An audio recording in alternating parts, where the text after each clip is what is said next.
Alors bonjour chers souscripteurs, merci pour votre soutien, bienvenue aux nouveaux arrivants.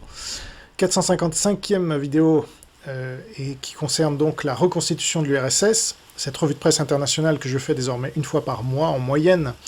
Et là on va se pencher sur ce qui s'est passé au mois de janvier 2023, il s'est passé beaucoup de choses. Donc je commence avec une vidéo parue le 1er janvier 2023 d'un Russe expatrié en Ouzbékistan, qui a une chaîne YouTube qui s'appelle Inside Russia, et que j'ai traduit pour vous, parce que c'est très intéressant. Donc voilà ce qu'il dit.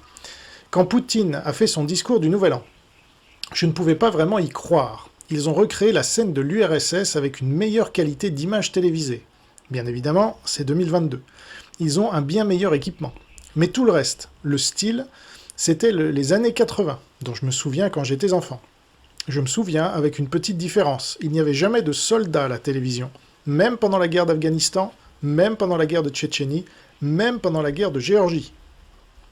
Mais cette fois, il y avait des officiers très décorés, assis. Il y en avait pas mal, et ils ont volé la vedette aux gens assis à côté de ces officiers, les gens de la propagande, les habituels de la propagande. Et devinez ce que les artistes faisaient ? Eh bien, ils chantaient des chansons du temps de l'URSS sur le thème « Oh, notre bien-aimé URSS », toutes les chansons de notre jeunesse, de notre enfance, nous avons grandi en les aimant, écoutons-les à nouveau, souvenons-nous de ce moment merveilleux. Et il y avait une euphorie à propos de ce merveilleux moment. Ils chantaient de vieilles chansons un peu remixées, ils chantaient les mêmes paroles avec de la nouvelle musique. Et les gens de la propagande portaient un toast entre les chansons. Je souhaite tout le meilleur aux soldats qui souhaitent gagner dans l'opération militaire spéciale, et etc. Je n'ai pas pu en regarder beaucoup plus, je suis allé me coucher, dit le responsable de la chaîne, mais j'en ai vu assez pour comprendre ce qui se passe. Nous ne retournons pas dans l'URSS. Nous sommes déjà de retour en URSS. Mais cette URSS est bien pire, parce qu'elle est beaucoup plus avancée sur le plan technologique, et elle est beaucoup plus avancée en termes de contrôle du pouvoir et de contrôle des gens. Les patrons de cette nouvelle URSS sont autorisés à avoir une propriété privée, ils sont tous milliardaires. C'est une combinaison tragique. Vous voyez que la propagande a volé tout l'espace médiatique en Russie au cours des 11 derniers mois. Puis, ils ont juste volé le dernier pilier restant d'une sorte d'espoir.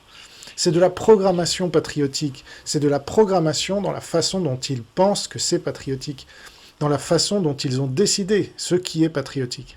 Ils ont décidé pour les gens maintenant, et ils les programment. Je considère la Russie en ce moment, en 2023, un avertissement pour vous tous qui vivez dans des démocraties, qui vivez dans un pays avec un peu de liberté, qui ne vivez pas dans des dictatures. Chérissez vos libertés, chérissez vos démocraties, chérissez vos sociétés. Ne laissez pas les systèmes avec des contre-pouvoirs se casser, parce que si vous le faites, le pouvoir vous sera volé et consolidé dans une main tôt ou tard, et vous vous retrouverez à un endroit, dans le temps et dans la situation, tout comme je me suis retrouvé hier soir, à écouter la télévision russe et à regarder cette flopée de propagande prise sur la dernière chose sainte que nous, les Russes, avions, à savoir la célébration historique du Nouvel An. Bon, voilà, donc ça a d'autant plus de poids que c'est un Russe qui le dit. Moi, j'ai beau vous le dire et vous le répéter, et j'ai beau vous dire que Golitsyn l'explique depuis longtemps, eh bien là, c'est un Russe qui le vit. Et c'est assez tragique. Ensuite, le même jour, on apprenait que la majorité des pays européens avaient augmenté ses importations en provenance de Russie entre 2021 et 2022. Seuls quelques pays ont réduit leurs importations, comme la Suède, moins 60%, le Danemark, moins 44%, la Lituanie, moins 25%, l'Irlande, moins 20%, l'Estonie, moins 14%, et la Finlande, moins 7%. Donc, une grande partie des pays de Scandinavie, des pays baltes, mais les autres, eh bien, même la Pologne, sont dans le rouge, c'est-à-dire ils ont plus importé de la Russie après-guerre qu'avant. La France, plus 84%, l'Italie, plus 100%, donc qui a doublé, la Hongrie, plus 132%, bon ça on s'en doutait, la Slovénie, là c'est le pire, 346% d'augmentation, plus que triplé. Quant à la Pologne, je viens de faire une vidéo sur la Pologne, je vous y renvoie, mais elle n'est pas claire du tout, puisque anti-russe dans le texte, et puis dans certaines actions quand même, là elle augmente de 24%, ses importations de la Russie.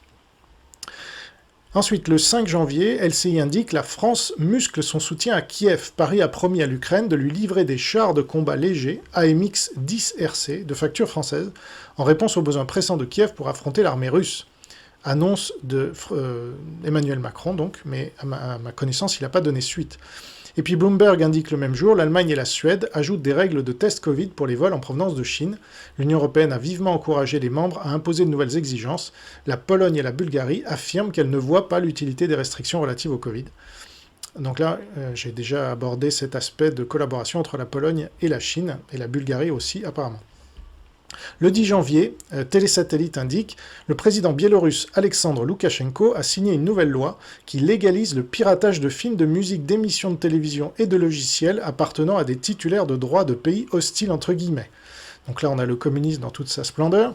La loi autorise également l'importation de biens protégés par le droit de la propriété intellectuelle depuis n'importe quel pays, sans obtenir l'autorisation des titulaires de droits. Donc là, c'est carrément un pays entier qui autorise le vol. Le soutien de Loukachenko à l'invasion de l'Ukraine par la Russie a conduit à l'imposition de nouvelles sanctions par l'Union européenne, les États-Unis et d'autres pays.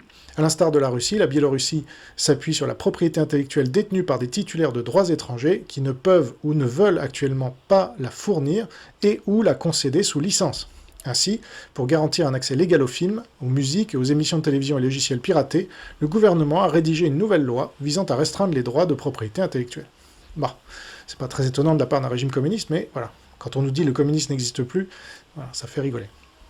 Le 13 janvier, le ministre ukrainien de la Défense déclare « Nous sommes un membre de facto de l'alliance de l'OTAN ».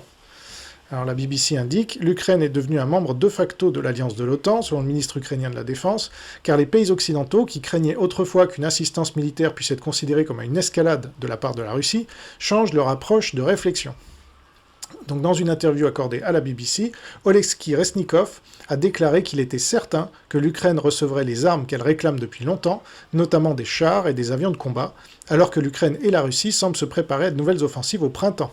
Cette préoccupation concernant le prochain niveau d'escalade, pour moi, est une sorte de protocole, déclare M. Reznikov. L'Ukraine en tant que pays et les forces armées ukrainiennes sont devenues un membre de l'OTAN, de facto et non de juré, c'est-à-dire par la loi, parce que nous avons des armes et la compréhension de la façon de les utiliser. Donc là, je pense qu'il s'avance un peu, mais c'est vrai que c'est un peu l'idée, sauf que les Américains pourraient dire stop au dernier moment. Alors la géopolitologue Agathe Desmarais tweet, Demarais plutôt, « Les sanctions contre la Russie fonctionnent », mise à jour des données de novembre, la croissance, le commerce de détail et la construction automobile sont en chute libre, la production de voitures a chuté de 80% en novembre, la profonde récession de la Russie se poursuivra en 2023, pesant sur la capacité du Kremlin à mener la guerre en Ukraine. Donc là, il y a différentes interprétations, parce que le FMI a aussi sorti des statistiques, dont je parlerai plus tard, je crois, et qui ne vont pas vraiment dans le même sens. Elles montrent plutôt une croissance en Russie, et des sanctions qui frappent plus l'Europe que la Russie. Alors en Lituanie, explosion d'un gazoduc dans le nord de la Lituanie, 250 personnes évacuées. Le gazoduc touché fournit du gaz à la partie nord de la Lituanie et livre du gaz à la Lettonie. L'incident pourrait perturber l'approvisionnement en gaz de la Lettonie et du nord de la Lituanie. Donc c'est la guerre par tous les moyens, guerre hors limite aussi. Et puis le site militaire OPEX 360 indique: le 4 janvier, le président Macron fait savoir que la France céderait des chars légers AMX-10 RC à l'Ukraine, mais sans en préciser les modalités, celles-ci devant alors être discutées au niveau ministériel. D'où l'échange téléphonique entre Sébastien Lecornu, ministre français des Armées, et Oleksiy Reznikov, son homologue ukrainien, 8 jours plus tard. Cela étant, le communiqué publié à l'issue de cet entretien par le ministère des Armées est succinct. Voilà, ce qui n'est jamais très bon. Les ministres sont convenus que la livraison des chars de combat légers de fabrication française AMX-10RC aurait lieu dans les 2 mois, indique le texte, qui ne précise pas le nombre de blindés cédés à l'armée ukrainienne. Donc là, franchement, ni comment se fera l'approvisionnement en obus de 105 mm, qui sont non conformes aux standards de l'OTAN, que tire ce type de blindés. Cependant, selon une information donnée par Europe 1 le 10 janvier, un premier d'une dizaine d'AMX RC, un premier lot d'une dizaine d'AMX RC serait d'abord envoyé en Ukraine, l'objectif étant d'arriver à une trentaine dans les prochains mois. Mais cela dépendra de 2 variables, l'impact sur les capacités de l'armée de terre, alors que celle-ci a commencé à remplacer ses AMX 10 RC par des engins blindés de reconnaissance et de combat ERBC Jaguar, et la capacité à former les équipages ukrainiens, probablement à Kanjuers, au sein du 1er régiment de chasseurs d'Afrique, dont c'est la mission. Bon. Et puis le média ukrainien UKR Informe indique, je cite, « La Russie tente de créer une armée de 2 millions de personnes ». Donc là, ça se rapproche de la levée en masse. C'est ce qu'indique le site web de la direction principale des renseignements du ministère ukrainien de la Défense. Je cite, « Selon les estimations du renseignement militaire ukrainien, l'ampleur des mesures de mobilisation menées par le pays agresseur indique que ses dirigeants prévoient de créer une armée d'environ 2 millions de personnes, indique le rapport.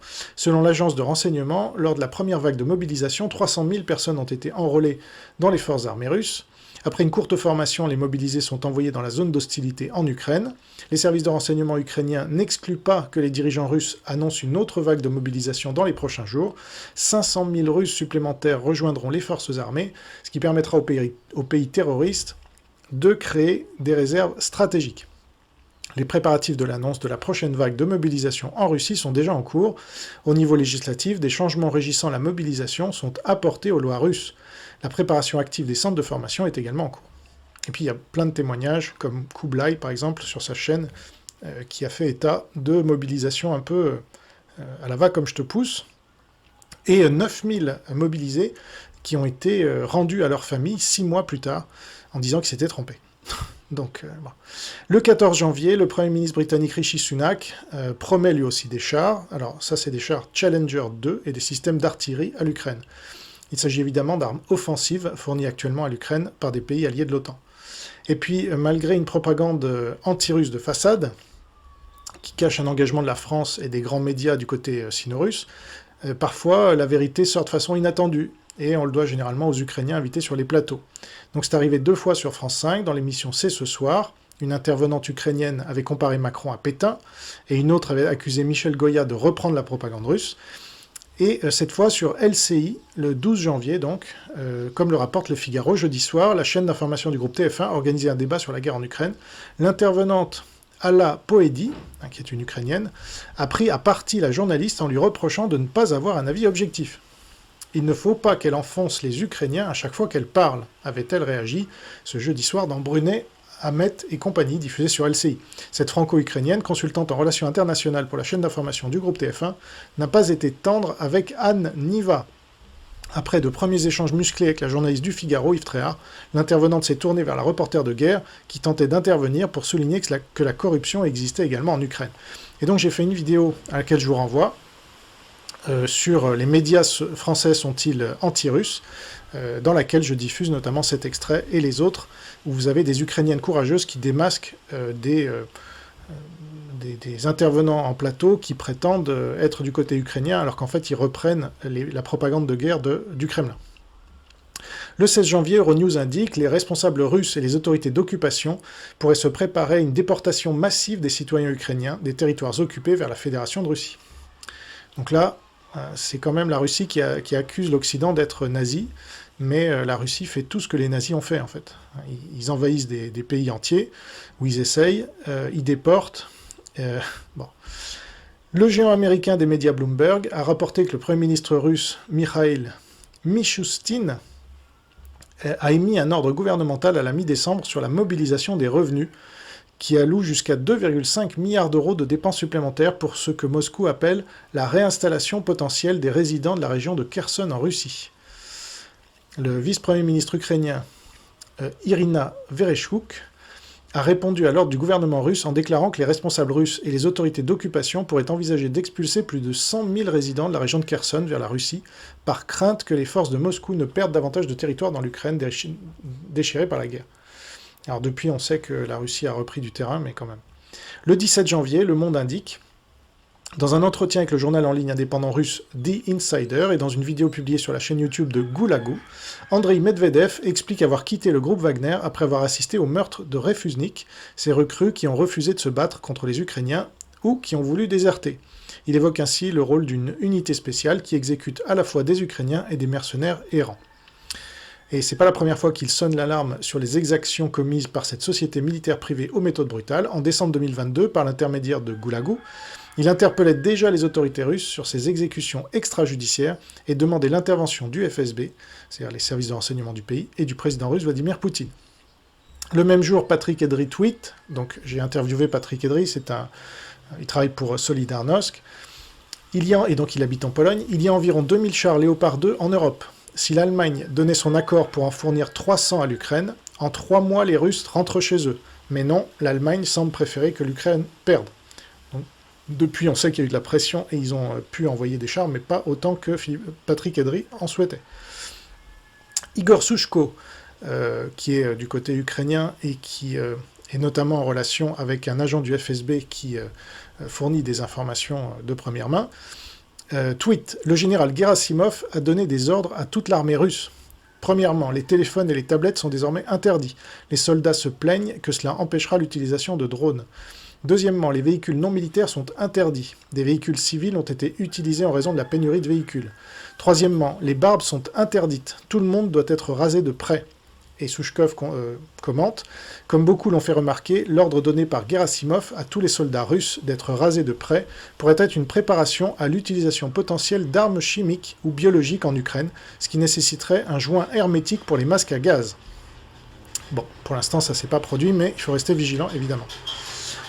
Le 18 janvier, le ministère de l'Intérieur ukrainien, qui venait de déclarer quelques jours avant que l'Ukraine faisait partie de facto de l'OTAN, vous vous rappelez, je viens de vous le lire, est mort dans un accident d'hélicoptère. Eh ben, donc Intelligence Online indique: crash d'hélicoptère, le coup dur de la disparition du maître des contentieux contre Moscou. Avec la perte du ministre de l'Intérieur ukrainien Denis Monastirski, il y a celle de son adjoint Evgeny Henin que Kiev aura du mal à remplacer. Cet ancien du renseignement tout-terrain était bien inséré dans les cercles européens et était un spécialiste des contentieux entre l'Ukraine et la Russie. Pendant ce temps, le ministre russe des Affaires étrangères Sergei Lavrov fait un parallèle historique que vous voyez là, estimant que tout comme Napoléon a mobilisé presque toute l'Europe contre l'Empire russe, comme Hitler a capturé une partie des pays européens et les a déployés contre l'Union soviétique, les États-Unis ont créé une coalition avec presque tous les pays européens qui sont membres de l'OTAN et de l'Union européenne. En utilisant l'Ukraine, ils mettent en place une guerre avec la même finalité, celle de la solution finale de la question russe, tout comme Hitler voulait une solution finale à la question juive. Donc là, franchement, c'est du délire absolu, et donc les pro-russes devraient automatiquement se dire, là, il y a quelque chose qui cloche. Mais non, des gens comme Berkov, même, dont j'ai révélé qu'ils me censurent désormais, reprennent des expressions comme solution finale concernant les vaccins, et comme ça, perdent toute crédibilité. Le 19 janvier, l'Union européenne s'indigne des propos de Sergei Lavrov, donc sur l'Holocauste et l'Ukraine. Le chef de la diplomatie européenne juge inacceptable et méprisable que Moscou ait évoqué l'Holocauste pour dénoncer le soutien des pays occidentaux à l'Ukraine et justifie son agression illégale. Les derniers commentaires du ministre russe des Affaires étrangères Sergei Lavrov, accusant l'Occident de rechercher une solution finale pour la Russie, sont totalement déplacés, irrespectueux et piétinent la mémoire de 6 millions de juifs et d'autres victimes qui ont été systématiquement assassinées pendant l'Holocauste. Déclaration de Joseph Borrell dans un communiqué. La manipulation de la vérité par le régime russe pour justifier sa guerre d'agression illégale contre l'Ukraine a atteint un autre point bas inacceptable et méprisable. Il n'y a pas de parallèle entre les crimes de l'Allemagne nazie et l'aide internationale à l'Ukraine pour défendre son territoire et son peuple contre une agression injustifiée. Je suis bien d'accord là-dessus.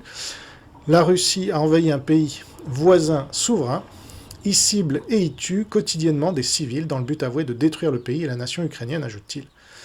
Voilà, donc ces gens-là sont des collabos, Joseph Borrell et toute la bande de l'Union européenne, mais là, ils disent la vérité, évidemment. Et puis, le Danemark décide de donner à l'Ukraine la totalité de ses 19 canons à longue portée César, de fabrication française, dont certains n'ont pas encore été livrés. Le gouvernement, soutenu par le Parlement, a décidé de donner toutes les pièces d'artillerie, donc les 19 pièces d'artillerie de fabrication française César, à l'armée, à l'Ukraine, a annoncé le ministre de la Défense Jacob Hellman, dans un communiqué au moment où l'Occident multiplie les annonces de dons d'armes lourdes à l'Ukraine. Et la France, évidemment, a cherché à récupérer cela en disant « Regardez, on aide l'Ukraine, hein, tu parles ». C'était juste le Danemark, en fait, qui faisait le don. Et puis, je vous lis un thread de Albert Levert, très intéressant. Donc, le groupe Wagner opérant au cœur de l'Europe. Non, ce n'est pas un mauvais rêve, c'est une réalité qui se matérialise de jour en jour. Le ver est dans le fruit. Le cœur de l'Europe géographique, en l'occurrence, c'est la Serbie. C'est depuis ce pays que la pieuvre étend ses tentacules pour déstabiliser l'Union européenne, en fomentant des troubles à la frontière avec le Kosovo et aussi en magouillant en République serbe de Bosnie. Wagner a récemment ouvert un centre de coopération et d'amitié russo-serbe à Belgrade, nommé Orly, ce qui veut dire les aigles. Outre une solide propagande pro-russe, cette organisation a déjà commencé à recruter activement des combattants.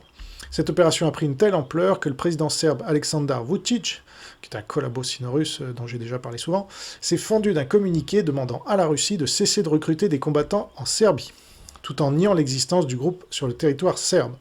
Et on complète le tableau d'ambiance en Serbie par ce tweet qui nous montre comment le récent bombardement de Dnipro est traité par la presse nationale. Donc vous savez, des missiles qui sont tombés sur des immeubles civils à Dnipro qui ont tué des dizaines d'Ukrainiens. Donc les Ukrainiens ont tué 28 de leurs propres citoyens à Dnipro. Voilà ce qu'on lit en Serbie. De même, il a eu vent de l'interception par les autorités bosniaques d'un groupe de militants de Narodna Patrola, les patrouilles populaires, qui tentaient de s'infiltrer en Bosnie pour rejoindre la République serbe de Bosnie. Les Narodna Patrola sont une mouvance ultranationaliste serbe. Plusieurs de leurs membres sont engagés dans les milices Wagner et se battent en Ukraine. Les autres militant en Serbie ou attisant les tensions à la frontière avec le Kosovo et en République serbe de Bosnie. Parce que la Russie dit il y a une internationale de l'OTAN, mais en face, il y a une internationale des dictatures islamo-communistes. Donc ça, ils n'en parlent pas. Et enfin, le Cyberfront Z collabore avec les deux entités citées ci-dessus. C'est un organisme spécialisé dans la désinformation et la guerre numérique, peut-être créé par le Kremlin, ou peut-être par Wagner, on ne sait pas exactement. Le Cyberfront Z est essentiellement actif en Russie, où il organise parfois rencontres et conférences, à Moscou ou à Saint-Pétersbourg, par exemple, avec un débat sur la Serbie et le Kosovo. Mais cette visibilité n'est que la partie émergée de l'iceberg. Ce sont surtout ces fermes à trolls qui travaillent peut-être en collaboration avec les fermes IRA, c'est-à-dire Internet Research Agency, de Prigojine, pour désinformer. Et c'est par des opérations de phishing et de scamming que Cyberfront Z prépare des attaques de grande ampleur. L'Ukraine semble attribuer la paternité de Cyberfront Z à Prigojine, et leur collaboration avec Wagner et Narodna Patrola à Belgrade milite également dans le même sens. Quant à en avoir l'absolue certitude, c'est une autre histoire, certains secrets étant bien gardés. Mais pourquoi la Serbie? Déjà parce que ce pays né des guerres post-yougoslaves est un allié de longue date de la Russie, mais aussi parce que son refus des traités de 95 et 99 est un foyer potentiel de troubles majeurs sur le continent européen. Premièrement, la question du Kosovo, que Belgrade n'a jamais acceptée. Récemment, des troubles inquiétants se sont produits à la frontière entre la Serbie et le Kosovo. Le passage a été bloqué par des bandes armées, dont des mercenaires Wagner. Et la Russie a tout intérêt à ce que la situation s'envenime, voire dégénère en un nouveau conflit susceptible de mobiliser à nouveau des forces de l'OTAN pour une interposition. Et la Bosnie, pourquoi intéresse-t-elle les Russes et le groupe Wagner? Brièvement, on se rappellera que ce pays est une fédération créée à la fin de la guerre en 1995, comprenant deux entités, la Fédération de Bosnie-Herzégovine et la République serbe de Bosnie. Entité que tout oppose en ce moment, la République serbe de Bosnie, farouche allié de Moscou, s'opposant actuellement au projet de la Fédération de Bosnie-Herzégovine de rejoindre l'Union européenne. Ces deux entités ne se reconnaissent d'ailleurs pas juridiquement. Et depuis peu, Milorad Dodik, le président nationaliste de la Republika Srpska, qui demande l'indépendance de son entité ou le rattachement à la Serbie depuis toujours, a décidé, contre tous les traités, de reconstituer l'armée serbe de Bosnie. Les groupes paramilitaires de sinistre mémoire se reforment aussi, y compris chez les Croates, également alliés de Moscou. Alors, que venaient faire des militants serbes de Narodna Patrola engagés dans le groupe Wagner dans ce pays? On ne le sait pas vraiment. On évoque seulement à demi-mot une coopération avec un groupe serbe, les Loups de la Nuit. Super. Et les Narodna Patrola y sont aussi actives. Alors que l'offensive russe s'enlise en Ukraine, on peut imaginer qu'en jetant de l'huile sur le feu des tensions balkaniques, les Russes cherchent à raviver un foyer de tension en Europe pour faire diversion et prendre leur revanche sur les guerres de Bosnie et du Kosovo. Et nos services de renseignement, aussi bien que nos diplomates, seraient bien avisés d'observer attentivement ce qui se passe afin d'agir avant qu'un nouveau conflit n'éclate et n'embrase à nouveau la région. Voilà, alors je crois que il continue encore. Ah non, c'est autre chose. Donc, par ailleurs, donc c'était intéressant ce trade. Je parle assez rarement des Balkans parce que c'est très compliqué et je ne veux pas dire de bêtises, mais là, je vous donne des informations de première main et bien validées. Donc, le même jour, un ancien agent des services de renseignement suédois est condamné à la prison à vie pour espionnage au profit de la Russie. Le juge déclare que Peyman Kia, c'est son nom, a abusé de la confiance qui lui était accordée et condamne également son jeune frère à 10 ans de prison. Voici ce que The Guardian indique. Un tribunal de Stockholm a condamné un ancien agent des services de renseignement suédois à la prison à vie et son jeune frère à 10 ans de prison après les avoir déclarés coupables d'avoir espionné pour le compte des services de renseignement militaires russes pendant plus de 10 ans quand même. Peyman Kia, 42 ans, a servi dans le service de sécurité de contre-espionnage suédois, le SAPO, et dans les agences de renseignement des forces armées, notamment l'agence de renseignement extérieur MUST et le KSI, une unité ultra secrète chargée des espions suédois à l'étranger. Il a été reconnu coupable d'espionnage aggravé et de traitement non autorisé de documents classifiés. Le juge Mans Wigen a déclaré que Kia avait abusé de la confiance qui lui était accordée afin d'aider la Russie, le pays qui représente la plus grande menace pour la Suède. Vous savez que la Suède essaye de rentrer dans l'OTAN, mais que la Turquie d'Erdogan bloque pour l'instant. Son frère Payam, 35 ans, a été reconnu coupable d'espionnage aggravé pour avoir planifié le crime et géré les contacts avec l'agence de renseignement militaire russe GRU, en lui transmettant 45 des 90 documents que Payman aurait rassemblés. Le tribunal a déclaré qu'ils avaient conjointement et en concertation, sans autorisation et pour aider la Russie et le GRU, acquis, transmis et partagé des informations dont la divulgation à une puissance étrangère pourrait porter atteinte à la sécurité de la Suède. Les frères d'origine iranienne, tiens donc, qui ont tous deux la nationalité suédoise, ont nié les accusations et devraient faire appel. Ils ont été arrêtés en 2021 lorsque le Sapo a soupçonné qu'il y avait une taupe et les a accusés d'avoir espionné pour Moscou depuis 2011. Voilà, je ne sais pas si c'était une bonne idée de recruter des gens d'origine iranienne dans les services secrets suédois, mais voilà. Les Suédois, ils font souvent des erreurs, mais au moins ils payent et après ils changent de cap, ce que ne fait jamais le gouvernement français, ou très rarement. Alors le 20 janvier, les États-Unis et 3 pays européens annoncent de nouvelles livraisons d'armes. Europe 1 indique que les États-Unis ont annoncé jeudi une nouvelle tranche d'aide militaire à l'Ukraine de 2,5 milliards de dollars. Cette aide supplémentaire prévoit l'envoi de 59 blindés Bradley qui s'ajouteront aux 50 véhicules blindés légers de ce type promis le 6 janvier et 90 blindés de transport de troupes Stryker qui doteront l'Ukraine de 2 brigades blindées selon le Pentagone. L'armée américaine va également livrer à l'Ukraine 53 véhicules blindés anti-mines MRAP, qui n'a rien à voir avec l'association antiraciste évidemment, et 350 véhicules de transport M998, le fameux Humvee. Le Royaume-Uni s'est engagé, quant à lui, à envoyer à l'Ukraine 600 missiles supplémentaires Brimstone, le Danemark ses 19 canons César de fabrication française, et la Suède des canons automoteurs Archer. Quant à la France, l'Allemagne et l'Italie, elles sont aux abonnés absents. Alors le journaliste finlandais Topi Lasko tweet: comme l'expert finlandais Emil Castellmi l'a souligné, la Finlande doit réfléchir soigneusement à l'acquisition de matériel de défense auprès de l'Allemagne à l'avenir. La Finlande ne peut pas prendre le risque qu'en situation de crise, la performance des blindés soit liée à un pays qui rampe devant l'ennemi. Et puis le média autrichien OE24.at indique: Milanovic accuse les États-Unis et la guerre par procuration de l'OTAN contre la Russie. Milanovic, c'est donc le président croate Zoran Milanovic, qui suscite une nouvelle fois de l'enthousiasme à Zagreb après des déclarations controversées sur l'engagement occidental dans la guerre en Ukraine. Le Premier ministre Andrej Plenković a donc jeté le président anti-américain, politique anti-OTAN et anti-Europe, tel que rapporté par les médias croates. Donc Washington et l'OTAN mènent une guerre par procuration contre la Russie, contre l'Ukraine et vice-versa, a déclaré Milanovic lors d'une conférence de presse à Vukovar dimanche, selon les médias. Il a critiqué le fait qu'il n'y avait pas d'objectif clair. Sans but final, sans plan, tout se termine comme en Afghanistan, a-t-il souligné.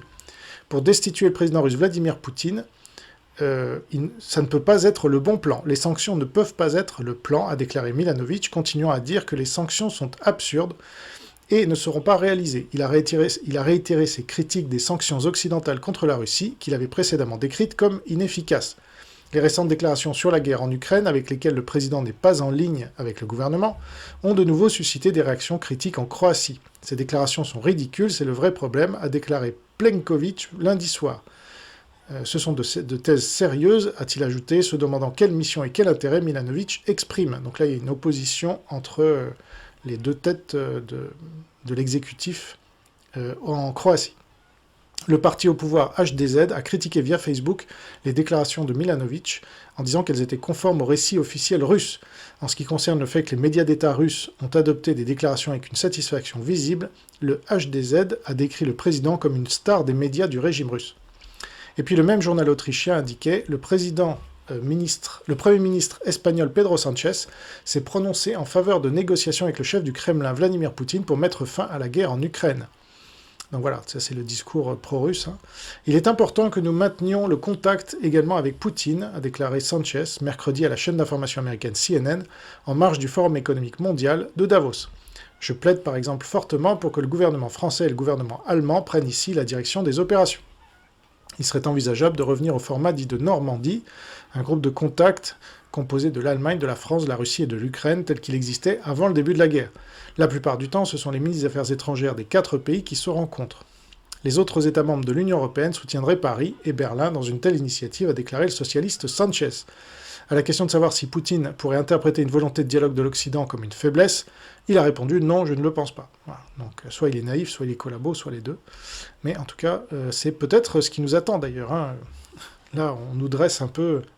On commence à entendre les voix défaitistes, en fait, tout simplement. Les entreprises françaises qui sont encore en Russie sont nombreuses, parmi lesquelles Dior, Bonduelle, avec Casgrain, c'est la même société, Yves Rocher, les enseignes de la famille Muliez, notamment Noroto, Flunch, Auchan, Decathlon, Leroy Merlin, Pimki, Saint-Maclou, Kiabi, Cultura, etc. Mais la France ne collabore pas avec la Russie, c'est évident. Et puis la bravoure de la Pologne humilie l'Allemagne. Donc après toute la séquence que je viens de vous décrire, l'Allemagne revient un peu à la raison. Donc bien qu'elle ait davantage à craindre de Poutine, la Pologne a fait ce que l'Allemagne aurait dû faire et avait promis de faire. Elle est en train de devenir une superpuissance militaire. Voici ce qu'écrit de Telegraph, ce quotidien anglais. Lors de la réunion du groupe de contact pour la défense de l'Ukraine, qui s'est tenue vendredi sur la base aérienne de Ramstein, Kiev avait espéré un feu vert clair de l'Allemagne pour la fourniture de chars de combat Léopard 2. Au lieu de cela, le nouveau ministre allemand de la Défense, Boris Pistorius, a tergiversé toute la journée, déclarant à un moment donné que la décision pourrait prendre 1 mois. Ce genre d'atermoiement pourrait être acceptable en temps de paix, mais il s'agit d'une guerre dans laquelle chaque jour compte. Nous sommes presque 1 an après le début du conflit, le plus meurtrier qu'ait connu l'Europe depuis 1945, et l'Allemagne a été un partenaire peu fiable depuis le début. D'abord, elle n'a voulu envoyer que 5000 casques, alors que d'autres pays ont rapidement expédié des armes mortelles. Maintenant, elle tergiverse au sujet des chars, divise l'OTAN, met tout l'Occident dans une position difficile, et pire que tout, compromet l'effort de guerre de l'Ukraine. La Pologne est à la tête d'un groupe de pays occidentaux qui veulent envoyer quelques-uns des léopards qu'ils ont achetés à l'Allemagne. Techniquement, ils ont besoin de la permission de Berlin pour le faire. Mais le sentiment est tel que le Premier ministre polonais Mateusz Morawiecki a déclaré jeudi que son pays pourrait envoyer les chars de fabrication allemande à Kiev sans cette autorisation. Le consentement est une question secondaire ici, a-t-il fait remarquer. Le contraste entre Varsovie et Berlin ne pourrait être plus grand. La Pologne a fait exactement ce que l'Allemagne aurait dû faire et a promis de faire. Elle est en train de devenir une superpuissance militaire européenne. Avec un PIB bien plus faible, elle possède déjà plus de chars et d'obusiers que l'Allemagne, et est en passe de disposer d'une armée bien plus importante avec un objectif de 300 000 hommes d'ici 2035, contre les 170 000 hommes actuels de l'Allemagne, qui montrent peu de signes réalistes d'augmentation dans un avenir proche. En fait, le chancelier allemand revient déjà sur les promesses qu'il a faites suite à l'invasion de Poutine, en admettant le mois dernier que son intention d'atteindre le minimum de 2% du PIB de dépenses de défense de l'OTAN dès cette année ne sera probablement pas réalisée avant 2025 au plus tôt. Voilà, donc tout ça se confirme. Hein. L'Allemagne est dans les mains des Sino-Russes. Ça, je vous renvoie aux différentes vidéos que j'ai faites sur l'Allemagne. Même si la Pologne a finalement réussi à tordre le bras de l'Allemagne, comme vous allez voir. Alors, le 23 janvier, le candidat à la présidence tchèque Andrej Babiš, qui a remis en question l'engagement de son pays à aider les alliés voisins de l'OTAN lors d'un débat télévisé dimanche, a été critiqué par les ministres des Affaires étrangères de ses voisins, notamment les pays baltes et la Pologne. On a toujours le même rapport de force. Le 24 janvier, Euronews indique « L'Estonie et la Lettonie ont annoncé ce lundi l'expulsion des ambassadeurs russes dans leurs pays respectifs, après les décisions similaires prises quelques heures auparavant par Moscou à l'égard de l'ambassadeur estonien. Le troisième pays balte, la Lituanie, avait annoncé en octobre l'expulsion du chargé d'affaires russe en raison d'actions et de déclarations incompatibles, après avoir déclaré l'ambassadeur de ce pays persona non grata en avril. Nous respectons le principe de réciprocité dans les relations avec la Russie, a indiqué lundi dans un tweet le ministère estonien des Affaires étrangères, soulignant que l'ambassadeur russe devait quitter l'Estonie le même jour que son diplomate la Russie, soit le 7 février. La Russie a annoncé lundi l'expulsion de l'ambassadeur estonien, dénonçant la russophobie totale de Tallinn, après l'expulsion plus tôt en janvier de 21 diplomates russes et autres employés de l'ambassade russe. Lundi après-midi, la Lettonie a annoncé, elle aussi, qu'elle avait demandé à l'ambassadeur de Russie de quitter le territoire letton et décidé d'abaisser le niveau de ses relations diplomatiques avec Moscou. Et puis le même jour, on découvrait dans Euronews que la Suède voulait revenir au dialogue avec la Turquie pour permettre l'adhésion vitale du pays nordique à l'OTAN. C'est ce qu'a affirmé son Premier ministre après le coup d'arrêt des négociations avec Ankara, du fait de manifestations anti-turques en Suède, dont un Coran brûlé. Et on va découvrir qui avait brûlé ce Coran et pourquoi. Je veux renouer un dialogue de travail avec la Turquie, a affirmé Ulf Kristersson lors d'une conférence de presse, critiquant les provocateurs qui tentent de déstabiliser la candidature suédoise et appelant au calme face à une situation grave. Notre message est que nous voulons appeler au calme, appeler à la raison, pour que nous puissions revenir à une discussion entre la Suède, la Finlande et la Turquie, pour que nous puissions parler de notre adhésion commune à l'OTAN, a-t-il affirmé après la rapide dégradation des perspectives d'entrée de son pays dans l'OTAN. Il a exprimé l'inquiétude du gouvernement suédois pour les pays qui se retrouveraient hors des alliances si la Russie gagne cette guerre en Ukraine. Et donc, qui a donc brûlé ces Corans assez opportunément? Eh bien, on pouvait lire un thread très intéressant de Bad Baltic Takes, que je vous ai traduit. Donc, la manifestation où un Coran a été brûlé, ce qui a rendu la Turquie furieuse et fait dérailler la candidature de la Suède à l'OTAN, a été organisée par la Russie. Quelle surprise! Et ça, on le sait, c'est pas un complot. Enfin, si, c'est un complot, mais c'est pas une théorie complotiste. Voilà. Alors voici comment. La manifestation a été menée par le politicien danois d'extrême droite, Rasmus Paludan. Mais curieusement, il a déclaré que son action était l'idée de quelques Suédois qui voudraient que je brûle un Coran devant l'ambassade de Turquie. Selon les médias suédois, le permis de manifester a été mis en place par Chang Frick, un journaliste entre guillemets au parcours intéressant que nous devrions explorer. Chang Frick a payé l'autorisation, alors c'est ça, apparemment il faut payer des autorisations pour manifester là-bas, a payé l'autorisation de manifestation de Rasmus Paludan. Le juriste et politicien de premier plan Rasmus Paludan a planifié une cérémonie de remise du Coran à l'ambassade de Turquie à Stockholm. L'enquête pour répondre aux manifestations contre la police est en cours. Chang Frick est un partisan de Poutine qui a travaillé pour RT, a effectué de multiples voyages à Moscou et a créé son propre site d'information suédois alternatif Nyheter Idag. Chang Frick apparaît dans une enquête de 2019 du New York Times sur la façon dont la Russie s'employait à polariser la société suédoise en mettant en scène des provocations tout en soutenant la croissance des médias d'extrême droite qui les amplifient, comme le Nyheter Idag de Frick. Frick a déclaré qu'un autre site d'information alternatif suédois, Exact24, lui a parlé des plans du politicien danois et a mentionné qu'il avait besoin d'aide pour payer les frais parce qu'il ne pouvait pas transférer l'argent en Suède à temps. Monsieur Frick dit qu'il l'a payé, ça s'invente pas, Monsieur Frick a dit qu'il l'a payé pour soutenir la liberté d'expression, mais lorsque Exact24 a été contacté pour un commentaire, ils ont raconté une histoire différente. C'est Frick qui les a contactés au départ et leur a dit qu'il voulait trouver quelqu'un qui brûlerait le Coran, et pour lequel il offrirait de couvrir les frais. Ils ont recommandé Paludan. Chang Frick a répondu à l'appel de Paludan concernant les manifestations. L'entrée de la Suède dans l'OTAN aurait des retombées extrêmement positives pour la sécurité de l'Europe et du monde, notamment dans les pays baltes. Cet incident a joué un rôle clé dans cette tentative de sabotage. Pourtant, les liens avec la Russie sont à peine couverts en dehors des médias suédois. Cet incident a été initié, facilité, couvert et amplifié par un journaliste entre guillemets ayant des liens avec le Kremlin, financé par le Kremlin et ayant des sympathies pour le Kremlin, qui travaille depuis longtemps dans le cadre d'un complot beaucoup plus vaste du Kremlin, visant à polariser la société suédoise. Et j'ajoute que le Kremlin derrière a condamné tous ces actes pour islamophobie. Ce qui est, voilà. D'un côté, alors c'est exactement ce qu'ils font avec l'Occident, hein, ils poussent les lobbies LGBT notamment, ou Black Lives Matter, etc., puis ensuite ils accusent l'Occident d'être décadent. C'est un peu facile. Mais c'est bien joué hein, d'un point de vue stratégique, évidemment. Sauf que nous, il faut qu'on soit un peu plus malin que ça. Bien sûr, le politicien danois avait déjà fait ce genre de choses, il avait déjà des questions délicates à résoudre entre la Suède et la Turquie, en plus des divisions culturelles liées à la liberté d'expression.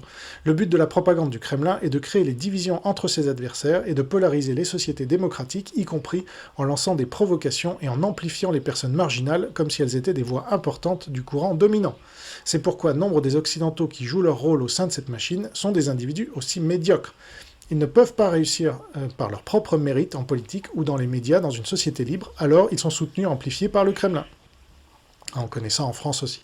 Le même schéma est constamment répété en Europe et dans le monde entier, afin de soutenir les récits du Kremlin. Cette affaire est l'une des plus importantes, nous n'aurions jamais dû laisser les choses aller plus loin, on ne sait toujours pas quelle issue sera donnée à la candidature de la Suède à l'OTAN. Mais si les manifestations en Turquie voulaient vraiment s'en prendre aux gens qui ont brûlé le Coran, ils devraient soutenir cette demande. Sous-entendu, ils devraient s'en prendre à la Russie. Bien.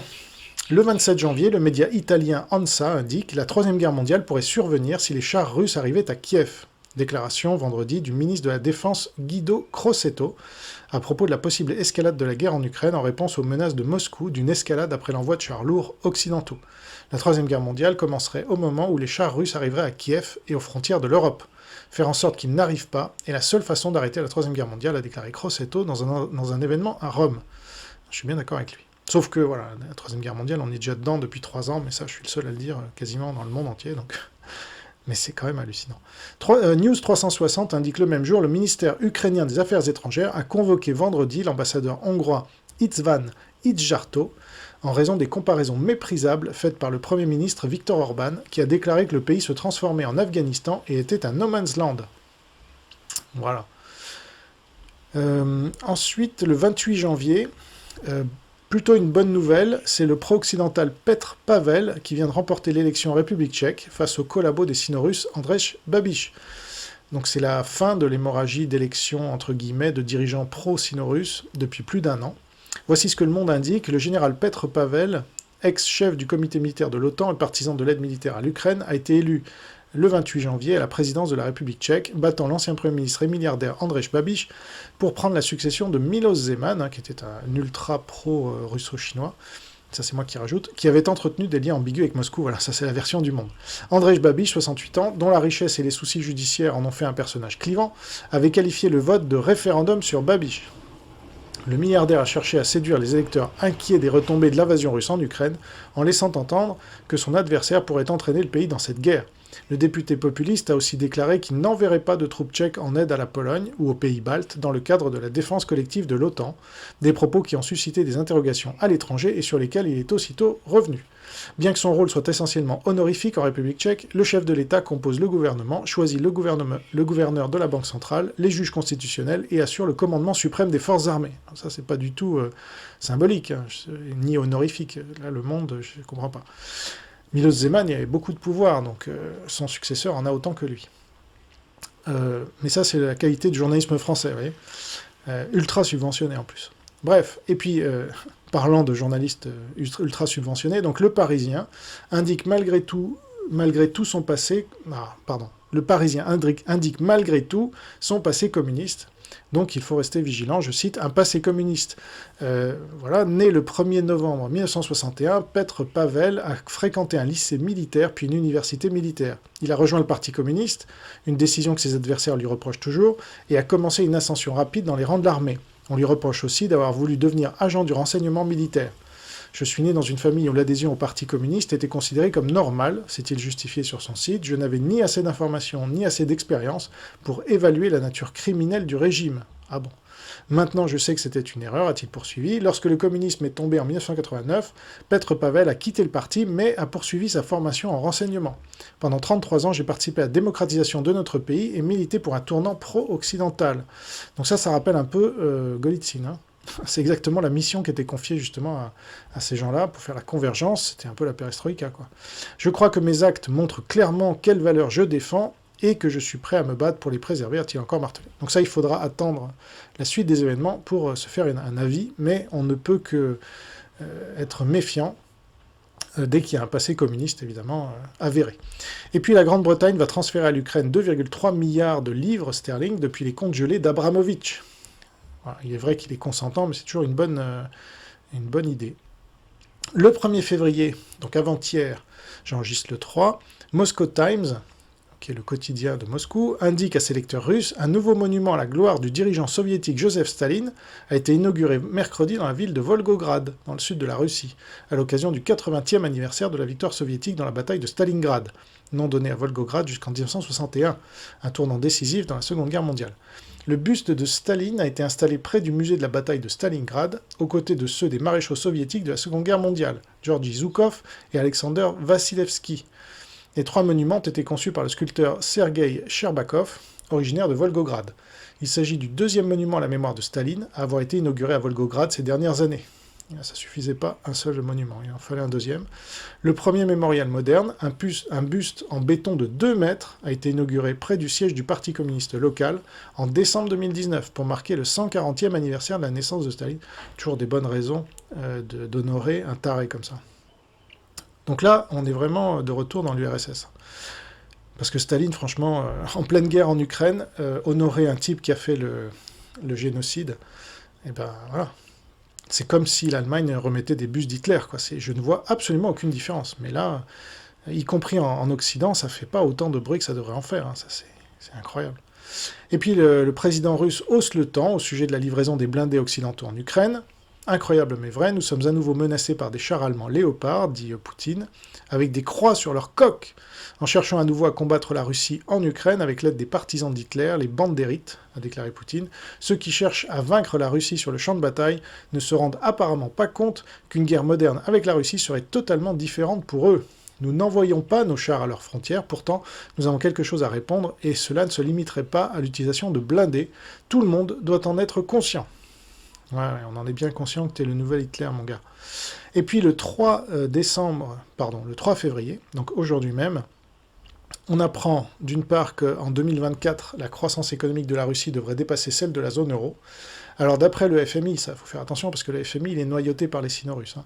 Donc la tribune indique, en récession en 2022, le pays dirigé par Vladimir Poutine devrait connaître une très faible croissance économique en 2023 malgré les sanctions occidentales, selon le FMI, mais en 2024, la croissance de la Russie devrait être supérieure à celle de la zone euro. Et puis je vous laisse avec un petit bonus, puisque j'ai lu une partie du livre Moudjik de Romain Mielcarek, qui vient de sortir. Je vous en fais pas une fiche de lecture complète, parce que ça vaut pas le coup, mais je vous cite juste un extrait qui m'a intéressé. Même si le personnage était invité de temps en temps sur de grandes chaînes de télévision ou de grandes stations de radio, Sergei Girnov, alors vous vous rappelez, hein, c'est le gars qu'on voit souvent sur LCI et ailleurs. J'ai fait une vidéo sur lui il y a 6 ou 9 mois, je sais plus, et pour moi il était assez louche, donc ça rejoint mon analyse, c'est pour ça que je vous en parle. Sergei Girnov ne me paraissait pas plus crédible que les autres retraités des services, parce que c'est un ancien du KGB. Sa sortie du circuit datant de 1991, sa déconnexion est évidente. Cela n'empêche pas d'en remettre une louche de C8 à France 2 en passant par Mediapart et LCI. Ses anecdotes favorites le décrivent croisant et chahutant un Poutine qui n'était encore qu'un petit capitaine du KGB. Après tout, c'est un petit peu une fierté française, il est notre transfuge à nous. La très grande majorité des espions soviétiques puis russes, qui ont changé de camp, se sont tournés vers les États-Unis ou le Royaume-Uni, notamment Golitsyn et beaucoup d'autres, rarement vers l'Hexagone. Dans les faits, notre Girnov national n'est pas réellement un transfuge, il estime ne pas avoir trahi son pays. C'est ce que j'avais relevé aussi. Il a simplement glissé entre les doigts de ses anciens maîtres lors de la transition agitée de l'Union soviétique vers la Fédération de Russie. À Moscou, on considère visiblement que le serment prêté par les officiers du KGB fait partie de l'héritage transmis au SVR et au FSB. On ne quitte jamais la maison. Voilà la phrase clé que j'avais bien relevée aussi. Et pour moi, Girnov, qui avait participé à une émission d'1h30 sur Mandarin TV, donc la Chine, allié stratégique de la Russie, montrait qu'il n'avait pas changé de camp et pourtant invité un peu partout. Et la conclusion donc de Romain Mielcarek, c'est officiellement Girnov ne fait cependant l'objet d'aucune procédure. Et c'est bien triste parce que là, il y a un manquement, selon moi, du contre-espionnage français. Alors on ne sait pas tout évidemment, mais le laisser parler comme ça, aussi souvent et de façon aussi importante sur des chaînes très regardées, ça en dit long sur notre niveau de pénétration parce qu'il devrait y avoir au minimum un doute suffisant qui l'empêche de s'exprimer parce qu'il peut passer des messages qui arrangent l'ennemi sans qu'on le sache, puisque s'il connaît les plans de l'ennemi, il peut les anticiper et voilà. C'est ça le but, hein, et le gars est un ancien du KGB, donc voilà, j'ai aucune confiance dans ces gens-là. Bref, vous me connaissez. Alors voilà, pour ce mois qui vient de passer, évidemment, ça monte, malheureusement, mais ça, il fallait s'y attendre, et moi, j'ai suffisamment prévenu depuis 3 ans maintenant, donc c'est pas moi qui vais dire le contraire maintenant. La guerre va continuer, va s'étendre. Lavrov, on les confond avec tous ces off là. Lavrov parle de la Moldavie, qui, donc avec la Transnistrie, il y a 1500 militaires russes qui sont là-bas et qui pourraient intervenir, en plus de l'armée russe évidemment, qui rejoindrait via Odessa la Moldavie. Et dans ce cas-là, ça pourrait embraser la région puisque la Roumanie pourrait ne pas avoir d'autre choix que d'intervenir. Et là, évidemment, la Russie derrière en prendrait prétexte pour aller encore plus loin. Donc, voilà ce qui nous attend, je pense, dans les mois qui viennent, et ça peut aller très vite. parce que avec l'Ukraine, ça peut être Kiev qui peut être prise, et comme vous l'avez entendu, certains prévoient déjà d'intervenir si Kiev est prise. Comment serait-il autrement? C'est pas parce que l'Ukraine ne fait pas officiellement partie de l'OTAN qu'on va les laisser faire. Franchement, c'est scandaleux, cette invasion, comme celle de la Pologne par Hitler.